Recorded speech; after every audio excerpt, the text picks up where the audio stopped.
नमस्कार विद्यार्थी मित्रांनो, मी प्राध्यापक doctor Anil Shinde, doctor Shri Deshmukh college Roha Raigad. मागच्या भागामध्ये आपण महाराष्ट्राचं हवामान याविषयी चर्चा करत होतो। महाराष्ट्राचं जे हवामान असेल ते महाराष्ट्राच्या हवामानाचे दोन प्रकारात विभाजन जे असेल ते विभाजन केलेलं आहे असं मी म्हटलेलं होतं आणि त्यापैकी एक भाग आपण बघितलेला होता। विशेषतः म्हणजेच नैऋत्य मोसमी हवामानाचा जो विभाग असेल तर नैऋत्य मोसमी हवामानाच्या विभागाचा आपण आढावा घेतला होता। तर आजच्या भागामध्ये आपण ईशान्य मोसमी हवामान जे आहे ते ईशान्य मोसमी हवामानाचा आढावा घेणार आहोत। ईशान्य मोसमी हवामान हा एक दुसरा पहिला प्रकार मुख्य प्रकार नैऋत्य मोसमी हवामानाचा विभाग आणि दुसरा प्रकार आपल्याला सांगता येईल ईशान्य मोसमी हवामान।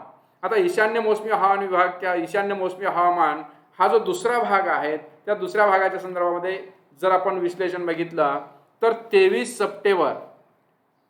सप्टेंबर सूर्याचे भासमान भ्रमण जे आहे त्या भासमान भ्रमणामध्ये 23 सप्टेंबरला सूर्य विषुववृत्तावरती येतो। मागच्या भागामध्ये आपण बघितलं होतं किंवा मागच्या वेळेला उल्लेख केलेला होता विशेषतः 21 मार्च या ठिकाणाहून सूर्य विषुववृत्ताकडून उत्तरेकडे स्थलांतर करतो किंवा भासमान भ्रमणामध्ये तो उत्तरेकडे सरकत जातो।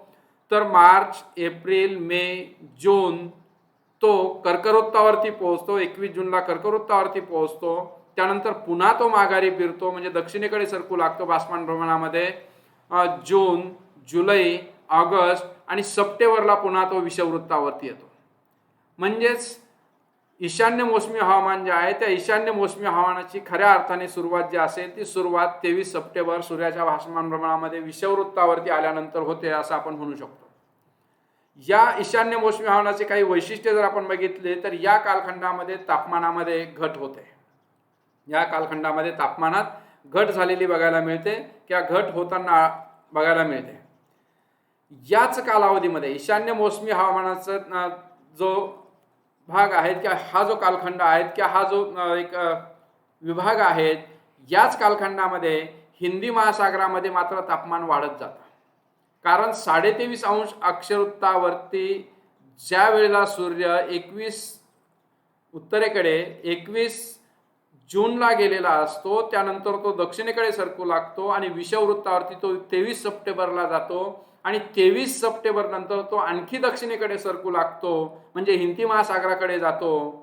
आपण उत्तर गोलार्धात आहेत, हिंदी महासागराकडे तो दक्षिण गोलार्धाकडे सरकू लागतो आणि म्हणून तापमान जे असेल ते तापमानामध्ये घट होत जाते आणि विशेषतः हिंदी महासागरामध्ये तापमान जे असेल ते तापमान वाढतं।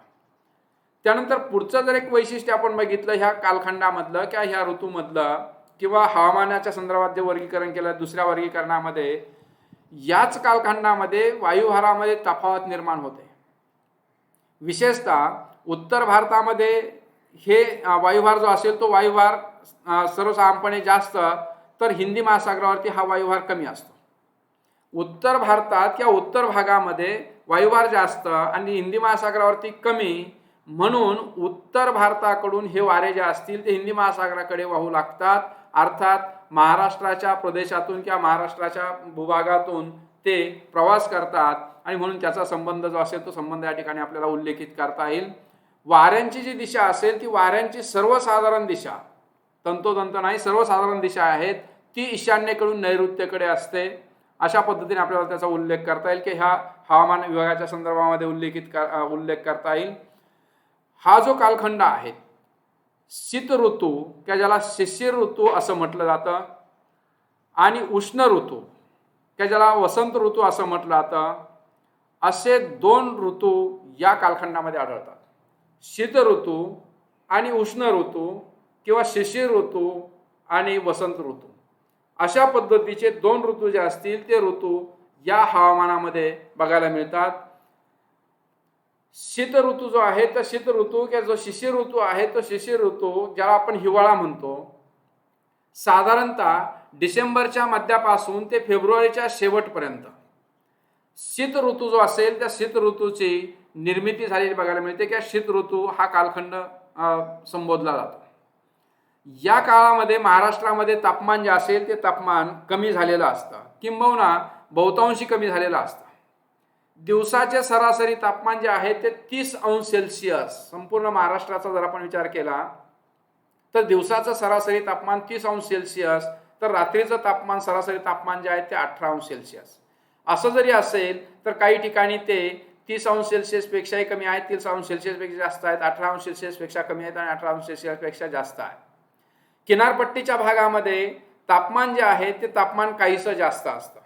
म्हणजे कोकण किनारपट्टीचा जो भाग आहे त्या कोकण किनारपट्टीच्या भागामध्ये तापमान काहीसं जास्त असतं असं आपल्याला ह्या कालखंडामध्ये किंवा शिशिर ऋतूमध्ये बघायला मिळतं. कारण का, तर समुद्र सानिध्याचा तो एक परिणाम आहे. उर्वरित महाराष्ट्रात मात्र हे प्रमाण कमी असतं किंवा तापमान जे असेल ते तापमान कमी असतं. दैनिक तापमान कक्षा जर आपण बघितली तर किनारपट्टीच्या भागामध्ये 5 ते 10 अंश सेल्सिअस झालेली असते. म्हणजे मागच्या ऋतूचा जो आपण उल्लेख केला, नैऋत्य मोसमी हवामानाचा जो भाग आहे त्या कालखंडामध्ये दैनिक तापमान कक्षा कमी होती. इथे मात्र 5 ते 10 अंश सेल्सिअसचा भाग किनारपट्टीच्या भागामध्ये 5 ते 10 अंश सेल्सिअसचा बदल जो असेल तो बदल बघायला मिळतो. तर संपूर्ण महाराष्ट्रामध्ये जर इतक्या उर्वरित महाराष्ट्र कोकण किनारपट्टीचा भाग वगळून उर्वरित महाराष्ट्रात बघितलं 15 ते 20 अंश सेल्सिअस तापमान कक्षा जी आहे ती तापमान कक्षा झालेली आढळते. म्हणजे जास्तीत जास्त तापमान कक्षा बघायला मिळते, दिवसाचं तापमान आणि रात्रीचं तापमान.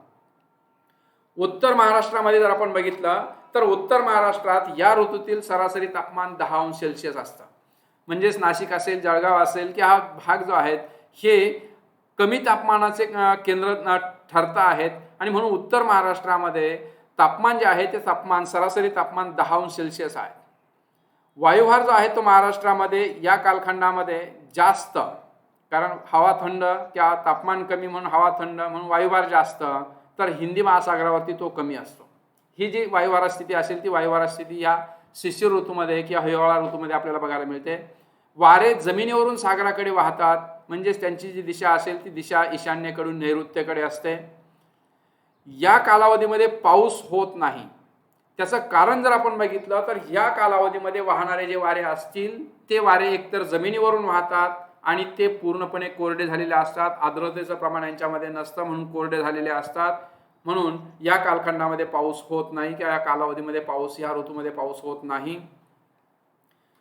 जर आपण बघितलं तर पूर्व महाराष्ट्रामध्ये काही वेळेला थोडासा पाऊस होतो आणि 10 सेंटीमीटरच्या आसपास त्याची आकडेवारी आपल्याला सांगता येईल. म्हणजे अतिशय नगण्य स्वरूपाचा पाऊस जो आहे, स्थानिक हवामानातील जे बदल असतील त्या बदलाचा तो एक परिणाम जो आहे तो परिणाम होऊ शकतो. किंवा परिणाम झाल्याने आणि जे वारे असतील ईशान्य मोसमी वारे, परतीचे मान्सून वारे, त्याचा एक तो परिणाम जो असेल तो परिणाम म्हणून काही प्रमाणात अल्प प्रमाणात पाऊस होतो. कोकणामध्ये आर्द्रतेचं प्रमाण जे आहे ते 60 ते 70% असतं, तर इतर भागामध्ये ते 40 ते 45% वरती गेलेलं असतं. म्हणजे जवळजवळ हवा कोरडी झालेली असते. या कालखंडामध्ये कोकणामध्ये थोडंसं प्रमाण 60 ते 70% जरी असेल तरी सुद्धा त्याचा पर्जन्यावरती परिणाम जो असेल तो पर्जन्यावरती परिणाम होत नाही. या पद्धतीने आपल्याला पुढचा ऋतू उल्लेखित करता येईल. उष्ण ऋतू किंवा वसंत ऋतू किंवा ज्याला उन्हाळा म्हणतो. अगोदर आपण बघितला हिवाळा.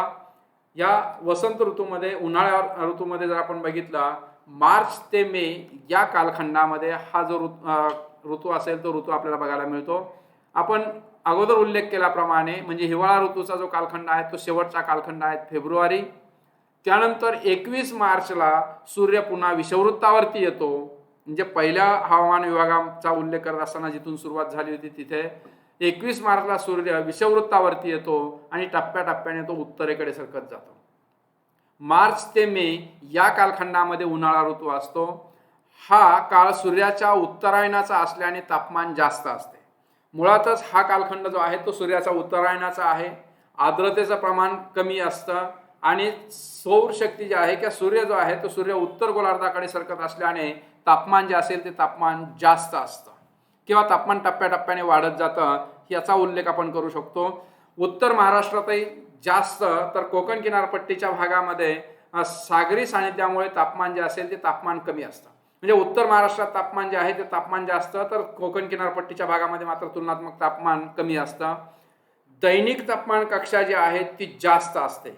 कोकणामध्ये सरासरी 8 अंश सेल्सिअस, मराठवाड्यामध्ये ती 18 अंश सेल्सिअस आणि विदर्भामध्ये ती 20 अंश सेल्सिअस पर्यंत गेलेली असते. म्हणजे दिवसाचं जास्तीत जास्त आणि रात्रीचं कमीत कमी तापमान यातील जी तफावत आहे, भिन्नता आहे, ती भिन्नता जर लक्षात घेतली तर कोकणात फक्त 8, मराठवाड्यात 18 आणि विदर्भामध्ये 20 म्हणजे दैनिक तापमान कक्षामध्ये मोठा बदल झालेला बघायला मिळतो. वायुभार जो असेल तो वायुभार सर्वसाधारणपणे या कालखंडामध्ये कमी झालेला आढळतो, कारण तापमान वाढलं की वायुभार कमी होतो. आणि हा जो वायुभार आहे कोकणामध्ये 1010, उत्तर महाराष्ट्र जो आहे त्या उत्तर महाराष्ट्रात आणि विदर्भामध्ये 1009, विदर्भामध्ये 1008, म्हणजेच महाराष्ट्राच्या पूर्वेकडे वायुभार जो असेल तो वायुभार कमी होत गेलेला आढळतो. या उष्ण ऋतूच्या कालखंडामध्ये, उन्हाळा ऋतूच्या कालखंडामध्ये जे वारे वाहतात ते वारे उष्ण आणि कोरड्या स्वरूपाचे असतात. आर्द्रता जे त्या वातावरणामध्ये नसते, वाऱ्यांबरोबर ती आर्द्रता येत नाही किंवा समुद्रावरून ह्या कालखंडामध्ये वारे येत नाही, म्हणून वारे जे असतील ते कोरड्या स्वरूपाचे असतात, उष्ण स्वरूपाचे असतात. अंतर्गत भागात काही वेळेस वावटळी, धुळीचे वादळे निर्माण होतात. म्हणजे स्थानिक हवामानातले जे बदल असतील त्या स्थानिक हवामानाचा बदलाचा परिणाम म्हणून वावटळी किंवा धुळीचे वादळ जे असतील ते या कालखंडामध्ये, उन्हाळ्याच्या कालखंडामध्ये निर्माण होतात आणि त्यातून बऱ्याच वेळेला आधी अवकाळी पाऊस जे असतील ते अवकाळी पाऊस सुद्धा पडतात. ह्या कालखंडामध्ये किंवा हा जो ऋतू आहे त्या ऋतूमध्ये जर आपण बघितलं तर किनारपट्टीवरती खारे आणि मतलई वारे जे असतील ते खारे आणि मतलई वारे या कालखंडामध्ये वाहत असतात किंवा या कालखंडामध्ये त्यांचे अतिशय पोषक वातावरण जे असेल ते पोषक वातावरण असतं. उन्हाळा ऋतू किंवा जो उष्ण ऋतू असेल त्या उन्हाळा ऋतू किंवा उष्ण ऋतू हा कोरड्या स्वरूपाचा असतो. बऱ्याच वेळेला या कालखंडामध्ये उन्हाळ्याच्या ऋतूमध्ये किंवा उष्ण ऋतूमध्ये मान्सून पूर्व पाऊस जो असेल, ज्याला वळवाचा पाऊस आपण म्हणतो, त्याची निर्मिती होते किंवा ज्याला आंबेसरी सुद्धा म्हटलं जातं. मान्सून पूर्व आंबेसरी याची निर्मिती होते की आंबेसरीचा पाऊस जो असेल तो पडतो, वळवाचा पाऊस त्याला म्हटलं जातं तो पडतो. कोकणामध्ये या कालखंडामध्ये आर्द्रता जी असेल ती सरासरी 50% वरती घसरलेली असते किंवा 50%च्या आसपास ती आपल्याला बघायला मिळते. आणि उर्वरित महाराष्ट्रामध्ये मात्र ती केवळ 10 ते 20% इतकी आढळते. म्हणजे उर्वरित महाराष्ट्र, कोकण वगळता समुद्र सानिध्य असल्या कारणाने कोकणात आर्द्रतेचं प्रमाण थोडंसं जास्त आहे, परंतु उर्वरित महाराष्ट्रात जर आपण बघितलं तर ह्या आर्द्रतेचं प्रमाण आपल्याला अतिशय नगण्य बघायला मिळतं, 10 ते 20% झालेलं बघायला मिळतं.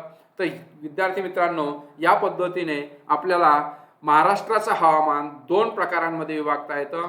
नैऋत्य मोसमी हवामान आणि ईशान्य मोसमी हवामान, या दोन्ही हवामान प्रकारांचा आपण या 2 पार्टमध्ये आढावा घेतलेला आहे.